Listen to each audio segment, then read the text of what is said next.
waktunya makan.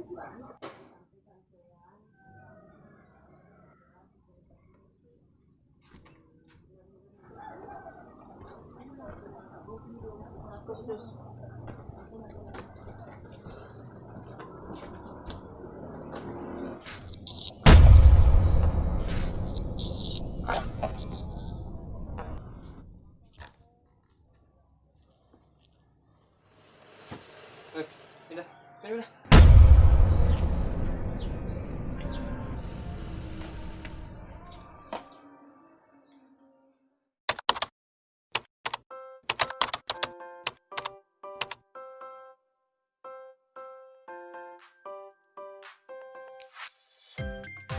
Assalamualaikum Pak.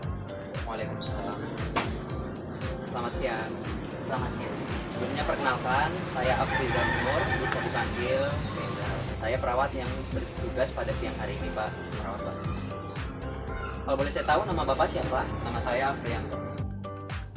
Bapak Afrianto ya? Senangnya dipanggil? Panggil saja Afri. Oke baik. Bapak Afri ya. Bagaimana keadaannya hari ini Pak? Ya baik-baik aja sih. Terus bagaimana perasaannya? Apa yang dirasakan saat ini? Rasanya kayak lebih mudah marah gitu aja, gitu ya. Lebih mudah tersinggung. Lalu apa yang sudah Bapak lakukan untuk mengatasi perasaan Bapak itu? Saya biasanya menyendiri aja kayak gini, soalnya saya merasa kesal kalau bersama orang lain. Saya tuh nggak suka perilaku mereka. Saya tuh ngerasa mereka membicarakan saya gitu. Jadi saya gampang marah.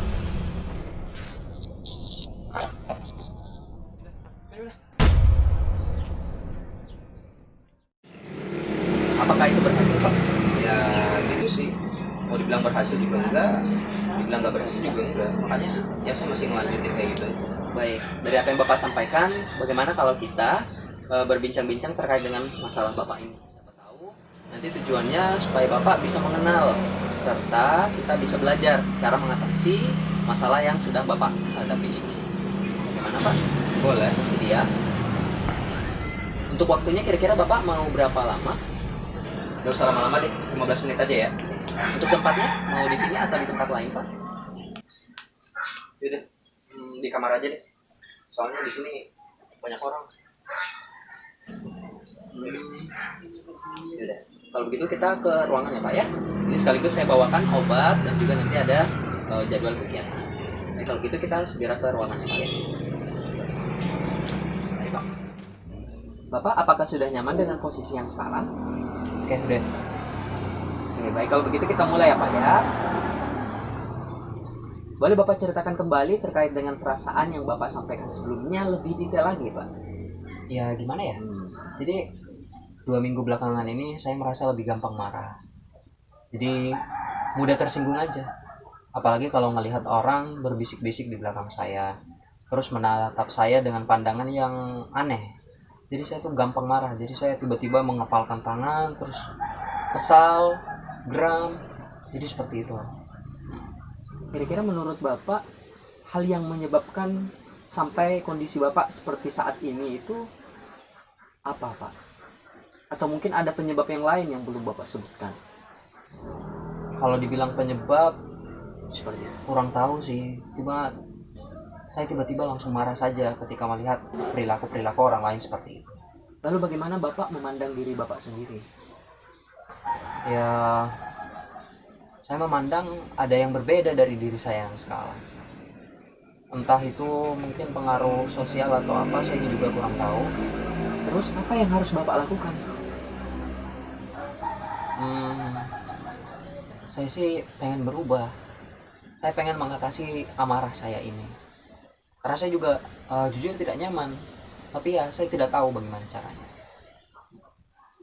Lalu apa yang Bapak sukai terhadap diri Bapak? Yang saya suka dari diri saya sih, ya saya bisa bekerja sendiri, saya bisa hidup sendiri, saya bisa mandiri. Cuman pada beberapa poin tertentu saya mungkin tidak bisa melakukannya sendiri, saya butuh bantuan orang lain. Dengan kondisi Bapak yang sekarang, bagaimana hubungan Bapak dengan yang lain? Kalau dengan orang lain, ya kalau sekarang sih saya berusaha menjauhi orang lain karena itu tadi. Mungkin dengan beberapa orang saya lebih mudah marah. akibat dari perilaku mereka. Jadi saya memutuskan mungkin karena saya hidup mandiri, karena saya lebih suka sendiri, ya saya menjauh dari mereka. Apakah dulu Bapak sering aktif dalam kegiatan bermasyarakat seperti kegiatan sosial dan lain sebagainya? Kalau dulu sih kayaknya jarang sih saya ikut kegiatan-kegiatan seperti itu. Mungkin karena pekerjaan saya. Lalu seperti apa pekerjaannya, Pak? Ya saya dulu kerjanya cuma sebagai manajer di sebuah perusahaan. Ya itu pun saya kerjanya dari pagi sampai sore. Lalu setelahnya bagaimana, Pak? Mungkin saya jarang berinteraksi dengan orang setelah saya bekerja. Terus dengan Bapak ini hubungannya dengan keluarga sekarang seperti apa? Kalau dengan keluarga kayaknya baik-baik aja sih. Lalu Bapak jadinya yang paling dekat dengan Bapak itu siapa? Apakah ibu, ayah, atau mungkin saudara? Kalau yang paling dekat mungkin yang serumah dengan saya. Jadi saya itu serumah dengan ibu saya. Kebetulan bapak saya sudah meninggal, jadi sama ibu dan juga istri serta anak. Lalu mungkin yang jauh dengan bapak, atau mungkin ada masalah personal dengan bapak, ada?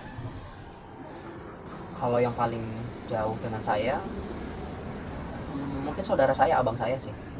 Saya mungkin udah jarang kontak dengan dia, karena dia kan rumahnya jauh. Lalu apakah dulu Bapak memiliki kenangan yang sangat buruk bagi Bapak, atau mungkin kenangan yang tidak ingin sama sekali Bapak ingat? Apakah itu mungkin tentang kekerasan, atau Bapak pernah mengalami penganiayaan baik fisik, atau mungkin pernah dicemooh oleh orang lain? Kalau masalah itu dulu pas sebelum masuk karyawan, sebelum saya diangkat jadi manajer, saya itu sering dicemooh oleh teman-teman. Katanya ya saya kan dari kampung, terus katanya orang kampung emang bisa jadi manajer, naik pangkat gitu dari karyawan. Ya makanya saya diam-diam saja menghadapi mereka. Tapi mungkin lama kelamaan saya ngerasa saya tidak bisa begini terus, saya harus melawan. Oke. Baik, dari apa yang Bapak sampaikan, mulai dari bahwa Bapak itu sering merasa mudah tersinggung, kemudian mudah marah, terus merasa tidak nyaman dengan orang lain, merasa mereka semua berbisik atau menceritakan keburukan Bapak. Terus apa harapan Bapak? Apa yang ingin Bapak lakukan? Iya, saya ingin melawan rasa ini. Saya ingin bisa mengontrol amarah ini supaya ya saya bisa kembali lagi ke rumah, kembali bisa bekerja lagi. Dari apa yang sudah Bapak sampaikan sebelumnya sampai sekarang, dapat disimpulkan bahwa Bapak sedang ada masalah pada proses perasaan Bapak. Nah di sini Bapak dari tingkah laku Bapak dan lain sebagainya, saya dan teman-teman perawat dapat menyimpulkan bahwa Bapak beresiko untuk berperilaku kekerasan. Seperti itu. Bagaimana kalau kita belajar cara mengatasi, cara mengontrol, dan cara menghadapi perasaan yang Bapak sedang hadapi ini, supaya nanti Bapak kan tadi bilang ingin mengontrol amarah ini. Nah, nanti di sini kita fasilitasi Pak, bagaimana? Apakah Bapak bersedia? Ya, saya bersedia.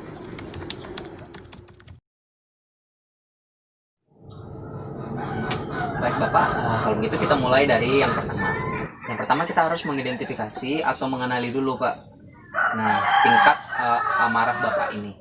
Karena Bapak bilang tadi sebelumnya pernah memukul teman-teman Bapak, berarti itu sudah sampai di tahap yang Bapak benar-benar tidak bisa mengontrol amarah Bapak. Maka daripada itu, mungkin Bapak, apakah Bapak bisa menyebutkan apa sih tanda-tanda atau apa yang bisa kita amati ketika seseorang sudah tidak mampu mengontrol amarahnya sehingga dilampiaskan melalui kekerasan fisik ataupun tindakan yang lain? Ya, silakan. Ya, ketika saya sudah marah, yang saya rasakan mungkin yang bisa dilihat kayak badan saya jadi panas, terus karena saking geramnya saya tidak bisa mengontrol emosi saya. Terus kadang badan saya jadi tegang, kaku seperti itu. Terus kira-kira setelah emosi itu tidak terkendali sampai Bapak memukul seseorang, kira-kira akibat yang muncul dari tindakan ini itu apa Pak? Ya akibatnya orang lain jadi korban. Terus ya mungkin dia akan membenci saya. Kira-kira masih ada lagi Pak akibat yang ditimbulkan? hubungannya mungkin ya saya dengan orang itu bakal hancur, kayak dia sudah membenci saya dan lain sebagainya. Oke, baik. Nah, sebelum kita memulai latihan, saya ingin meminta kesediaan Bapak. Apakah Bapak benar-benar bersedia belajar mengontrol emosi Bapak? Ya, saya mau. Apakah Bapak sudah siap? Saya sudah siap. Itu Bapak harus sungguh-sungguh ya, supaya Bapak bisa menguasai dan juga dapat mengontrol emosi Bapak. Untuk mengontrol emosi atau amarah supaya kita dapat mencegah diri melakukan tindakan yang tidak diinginkan, itu ada beberapa cara yang bisa dilakukan. Ada 5, Pak. Yang pertama, ada yang disebut sebagai relaksasi fisik. Yang kedua, menggunakan spiritual.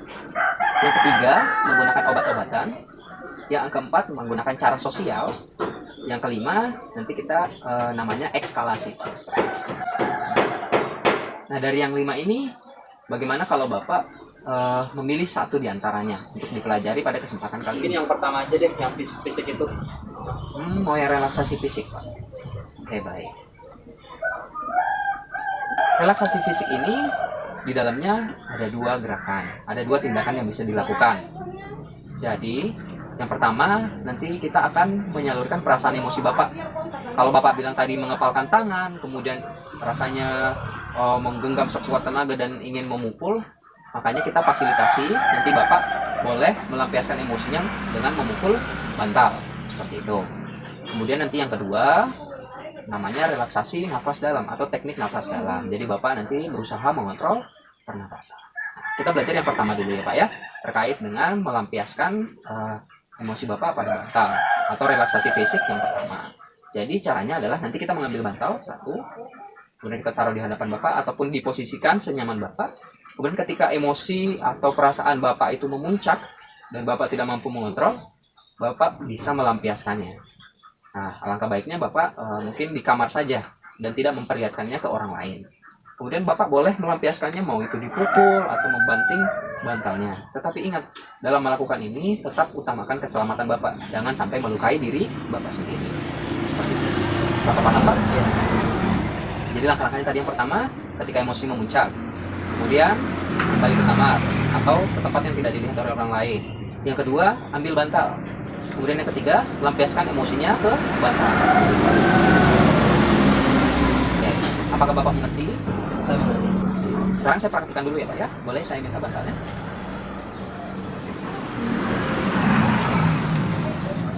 Oke, ya, saya ambil bantalnya. Nah, di sini bantalnya saya letakkan di sini karena saya lebih suka memukul benda yang ada di depan saya. Kemudian nanti Bapak silahkan kalau sudah emosi boleh dipukul atau dibanting terserah Bapak seperti itu.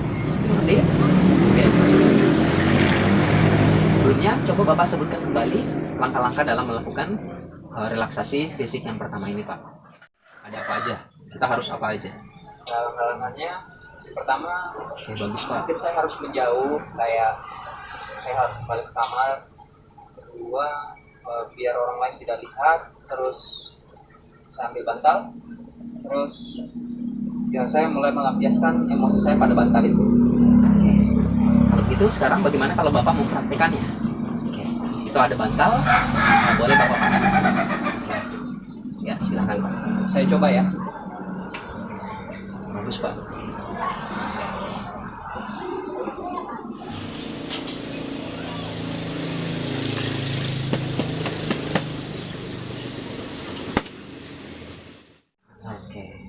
Sekarang bagaimana perasaannya Pak setelah melakukan relaksasi yang pertama? Ya perasaannya saya merasa lebih lega karena tadi sudah melampiaskan emosi saya, jadi saya lebih tenang, lebih puas lagi rasanya.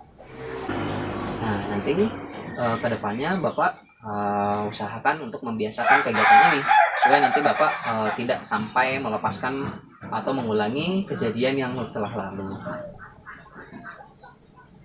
Selanjutnya yang kedua ya Pak ya, teknik napas dalam. Teknik napas dalam ini digunakan supaya Bapak merasa lebih rileks atau untuk mengatasi rasa emosi Bapak yang memuncak. Nah caranya itu yang pertama kita menarik nafas secara sungguh-sungguh melalui hidung. Kemudian kita tahan sebentar, rasakan udara dan oksigen itu masuk ke dalam tubuh Bapak. Biarkan sampai dia mengalir ke seluruh tubuh, terutama pada bagian perut dan dada. Jadi usahakan seperti udaranya masuk ke dalam sini. Kemudian tahan sebentar, sambil memejamkan mata, lalu hembuskan melalui mulut. Jadi seperti itu ya Pak ya, bisa dimengerti? Oke. Sekarang boleh Bapak sebutkan kembali langkah-langkahnya? Jadi langkah-langkahnya itu Ya. buka mata, harus tarik nafas lewat hidung, tahan sebentar, terus rasakan udaranya masuk ke seluruh tubuh, terus hembuskan lewat mulut secara perlahan. Sekarang Bapak lihat saya praktekkan lagi. Saya ulangi lagi Pak ya. Tarik nafas. Rasakan udaranya masuk, mengalir ke seluruh tubuh, hembuskan melalui mulut. Sekali lagi Pak. Oke, baik, seperti itu. Bapak bisa menyaksikan tadi ya. Sekarang giliran Bapak untuk mencoba. Saya coba ya. Bagus Pak, tahan. Ya, hembuskan. Nah, sekarang coba Bapak lakukan lagi sendiri tanpa ada aba-aba dari saya.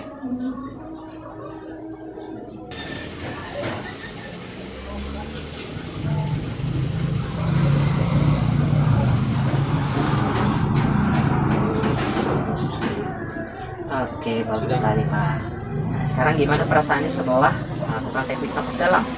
Ya, saya ngerasa jauh lebih tenang, jauh lebih relax perasaannya. Ya, lumayan. Jadi Bapak tadi sudah kita latihan relaksasi fisik yang pertama dan yang kedua, memukul bantal dan juga teknik nafas dalam. Ya. Bagaimana? Apakah Bapak merasakan ada perbedaan?